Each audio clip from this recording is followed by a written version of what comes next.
Gates of Imagination presents The Shadow Builder by Bram Stoker, read by Arthur Lane. The lonely shadow builder watches ever in his lonely abode. The walls are of cloud, and round and through them, changing ever as they come, pass the dim shades of all the things that have been. This endless, shadowy, wheeling, moving circle is called the procession of the dead past. In it everything is just as it has been in the great world. There is no change in any part.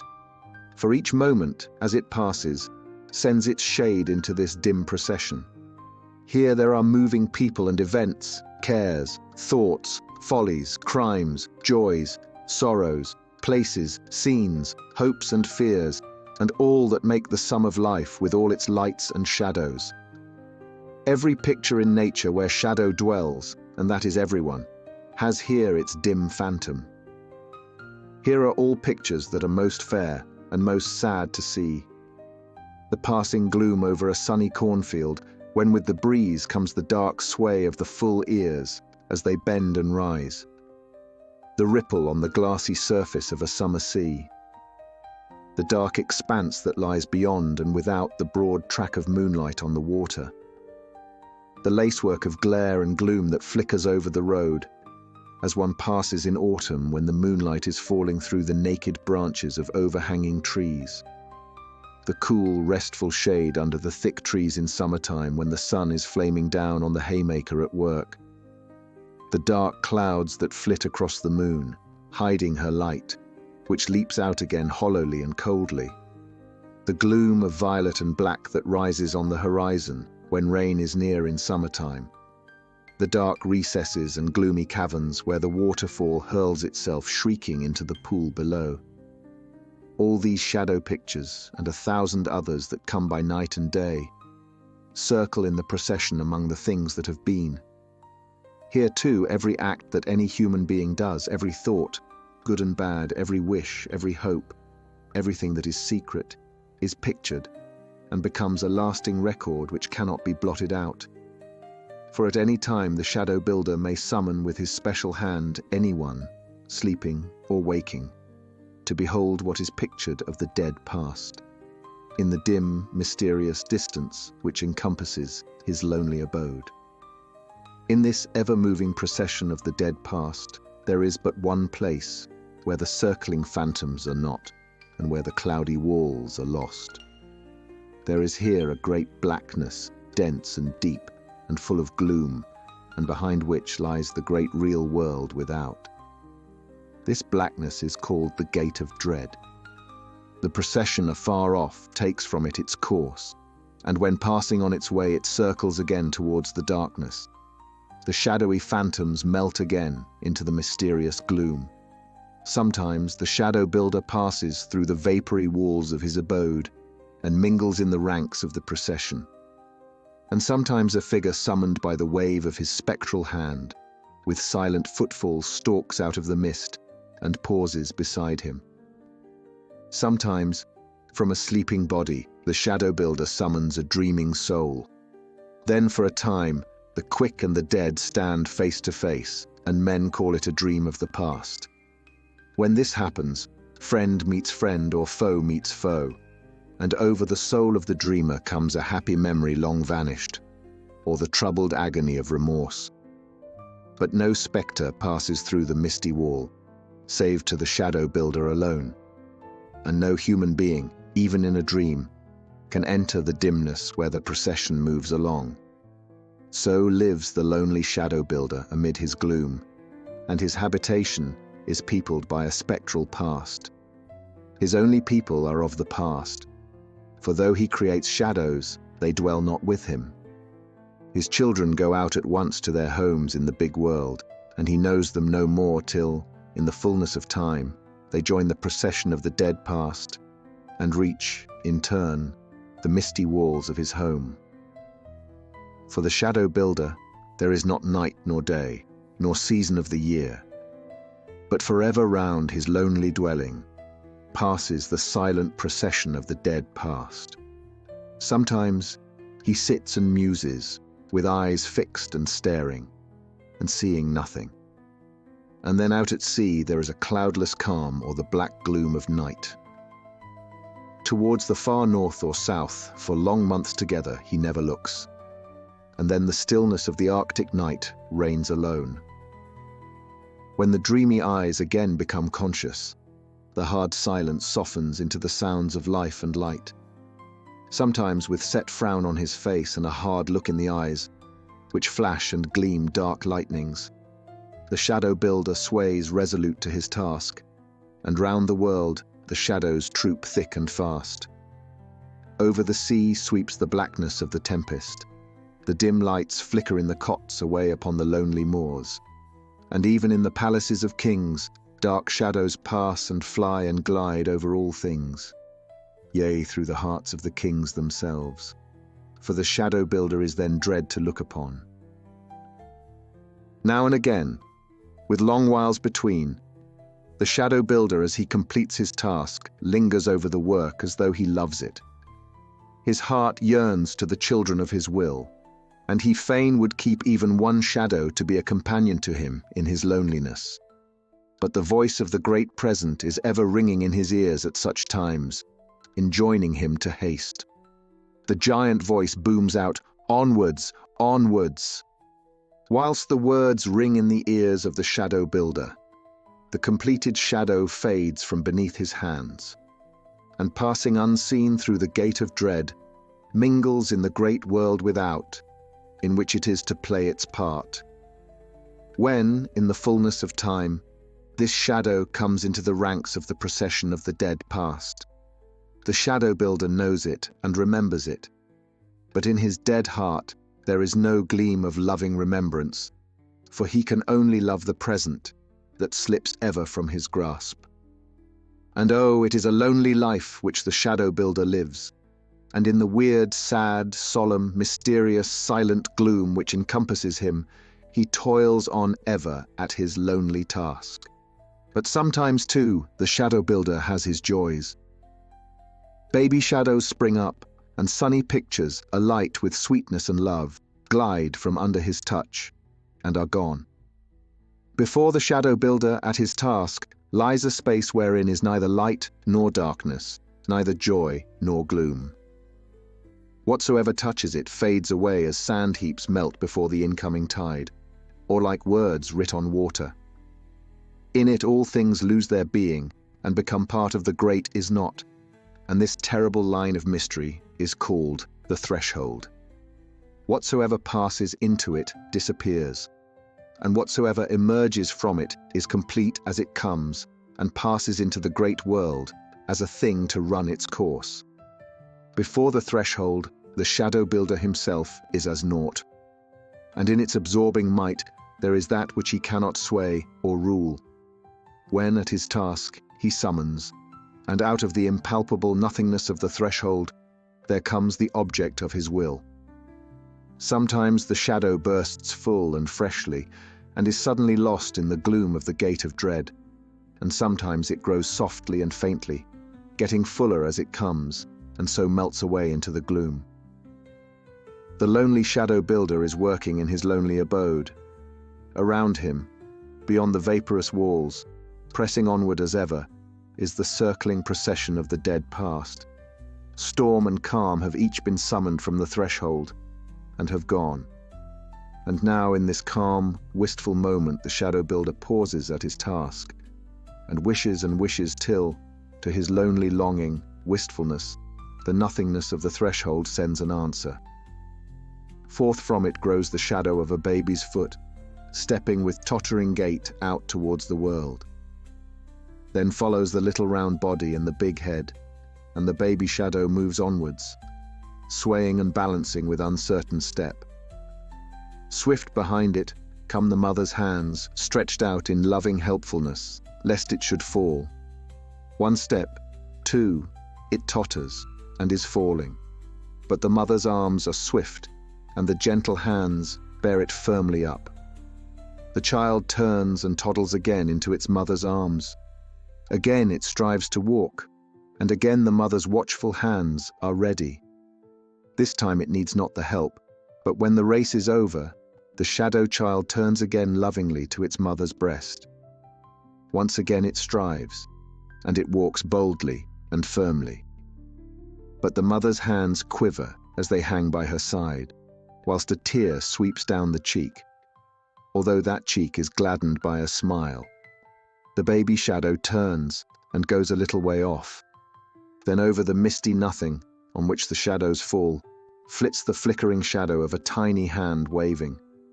And onward, with firm tread, the shadow of the little feet moves out into the misty gloom of the Gate of Dread and passes away. But the mother's shadow moves not. The hands are pressed to the heart, the loving face is upturned in prayer, and down the cheeks roll great tears.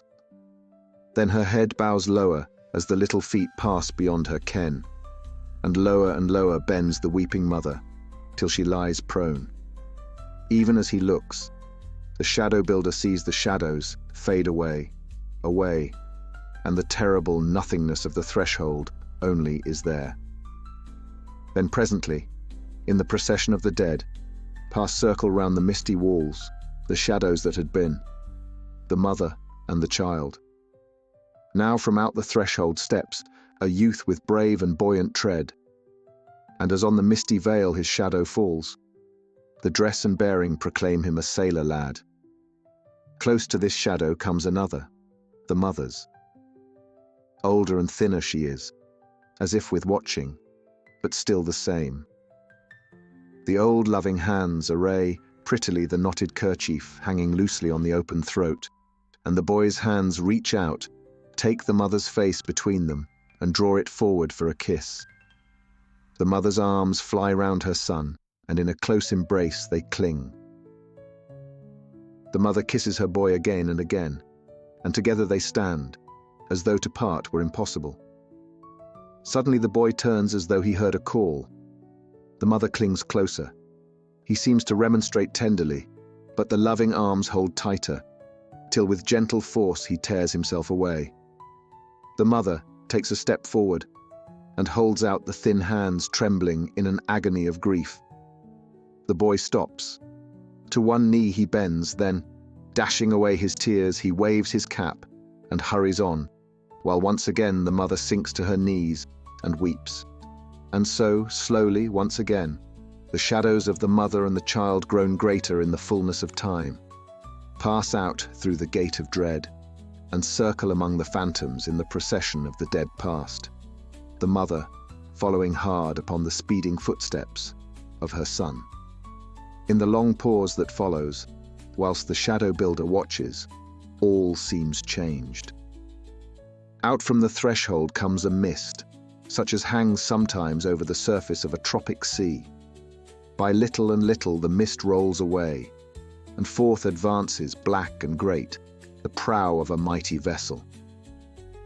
The shadows of the great sails lie faintly in the cool depths of the sea, as the sails flap idly in the breezeless air. Over the bulwark lean listless figures waiting for a wind to come.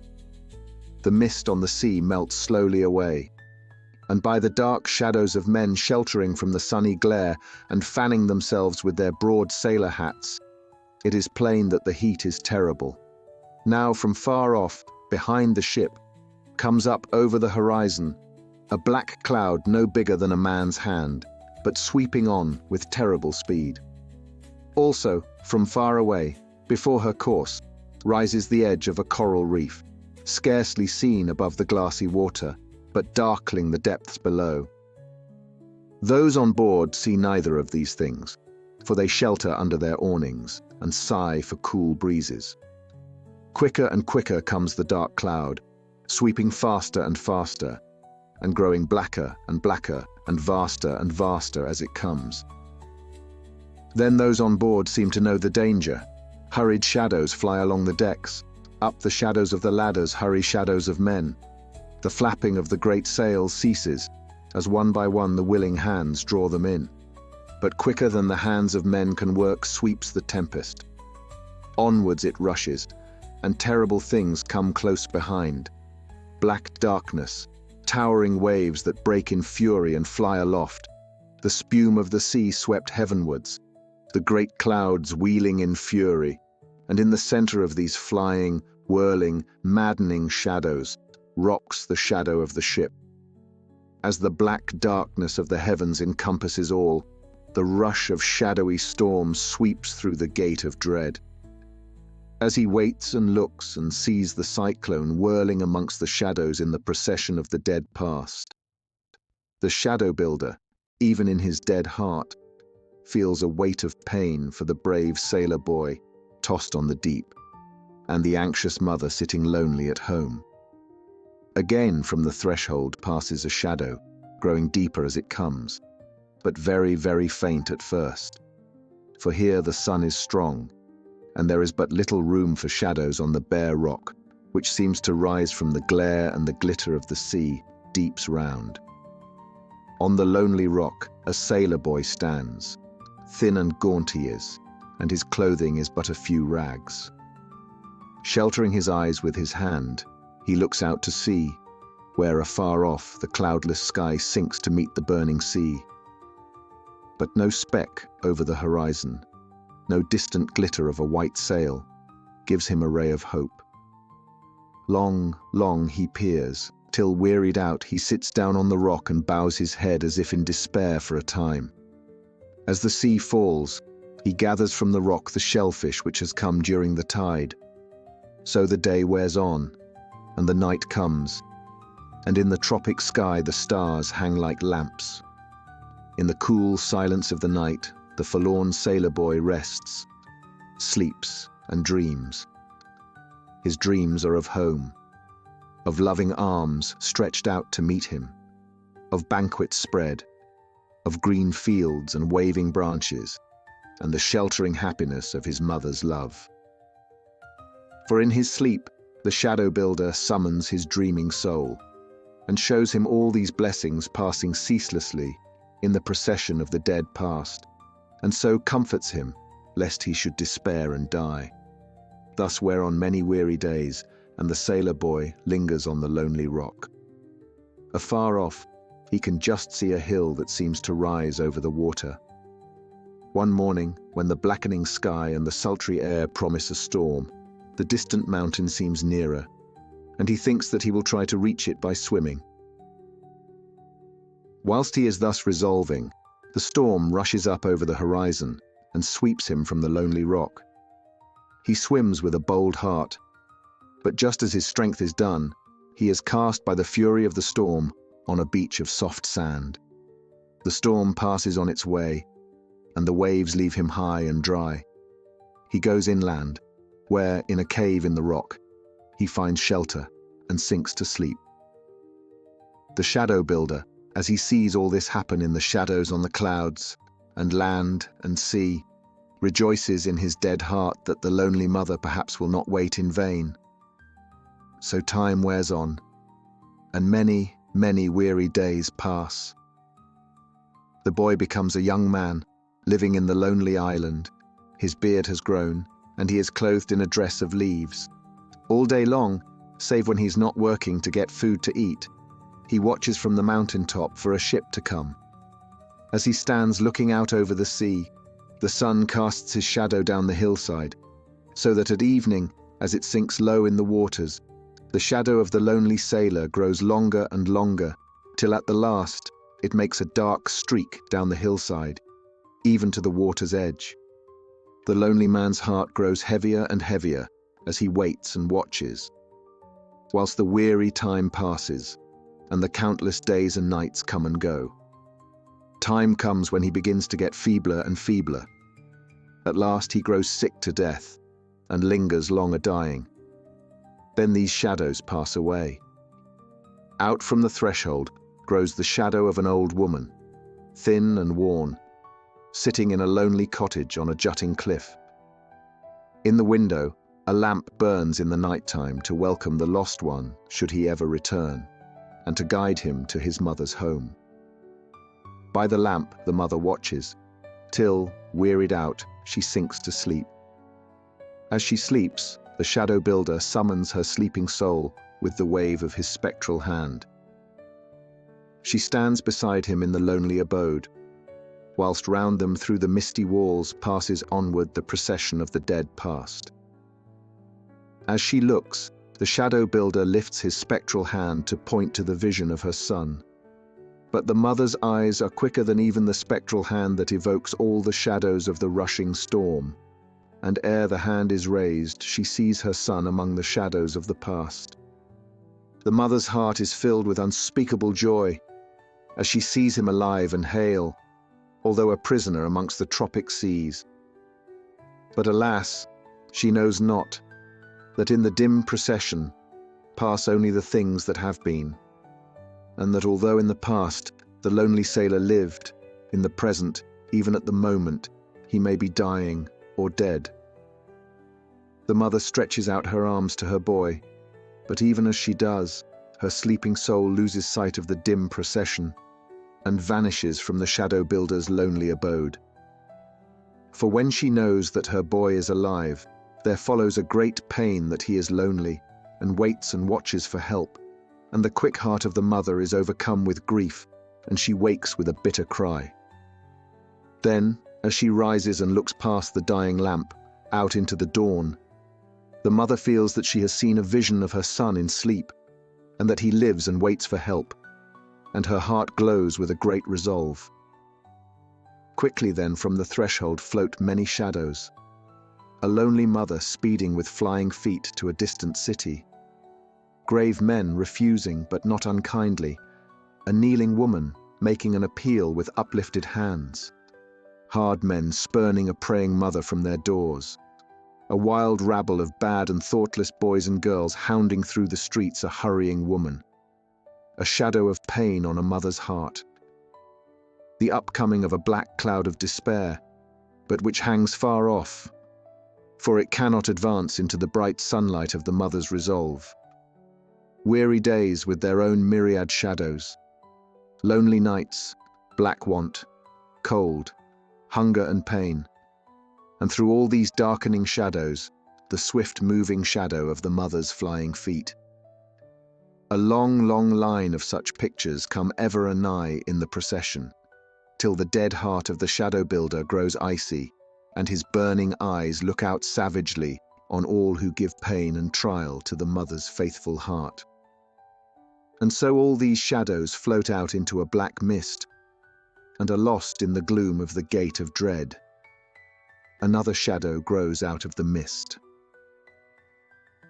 An old man sits in his armchair.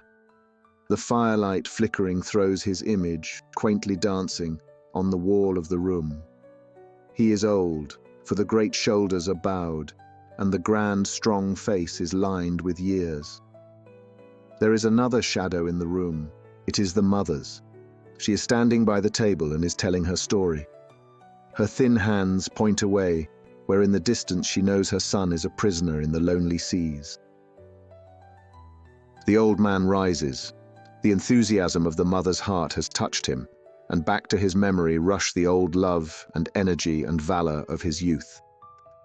The great hand rises, closes, and strikes the table with a mighty blow, as though declaring a binding promise. The mother sinks to her knees. She seizes the great hand and kisses it, and stands erect. Other men come in. They receive orders. They hurry out. Then come many shadows whose movement and swiftness and firm purpose mean life and hope. At sunset, when the masts make long shadows on the harbor water, a big ship moves out on her journey to the tropic seas. Men's shadows quickly flit up and down the rigging and along the decks. As the shadows wheel round the capstan bar, the anchor rises, and into the sunset passes the great vessel. In the bow, like a figure of hope, stands the mother, gazing with eager eyes on the far-off horizon. Then this shadow fades. A great ship sweeps along with white sails swelling to the breeze. At the bow stands the mother, gazing ever out into the distance before her. Storms come, and the ship flies before the blast. But she swerves not, for the mother, with outstretched hand, points the way, and the helmsman swaying beside his wheel obeys the hand. So this shadow also passes. The shadows of days and nights come on in quick succession, and the mother seeks ever for her son.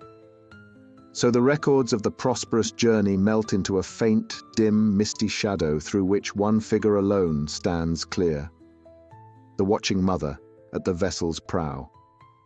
Now from the threshold grow the shadows of the mountain island and of the ship drawing nigh. In the prow, the mother kneels, looking out and pointing. A boat is lowered. Men spring on board with eager feet, but before them all is the mother. The boat nears the island. The water shallows, and on the hot white beach the men spring to land. But in the boat's prow still the mother sits. In her long, anxious hours of agony, she has seen in her dreams her son standing afar off and watching. She has seen him wave his arms with a great joy as the ship rises over the horizon's edge. She has seen him standing on the beach waiting. She has seen him rushing through the surf so that the first thing that the lonely sailor boy should touch would be his mother's loving hands. But alas, for her dreams. No figure with joyous waving arms stands on the summit of the mountain. No eager figure stands at the water's edge or dashes to meet her through the surf. Her heart grows cold and chill with fear. Has she indeed come too late? The men leave the boat, comforting her as they go with shakings of the hand and kindly touches upon the shoulder. She motions them to haste and remains kneeling. The time goes on. The men ascend the mountain. They search, but they find not the lost sailor boy, and with slow, halting feet, they return to the boat. The mother hears them coming afar and rises to meet them. They hang their heads. The mother's arms go up, tossed aloft in the anguish of despair, and she sinks swooning in the boat. The shadow builder in an instant summons her spirit from her senseless clay and points to a figure passing without movement in the procession of the dead past. Then, quicker than light, the mother's soul flies back, full of newfound joy. She rises from the boat. She springs to land. The men follow, wondering. She rushes along the shore with flying feet. The sailors come close behind. She stops opposite the entrance to a cave obscured with trailing brambles. Here, without turning, she motions to the men to wait. They pause and she passes within.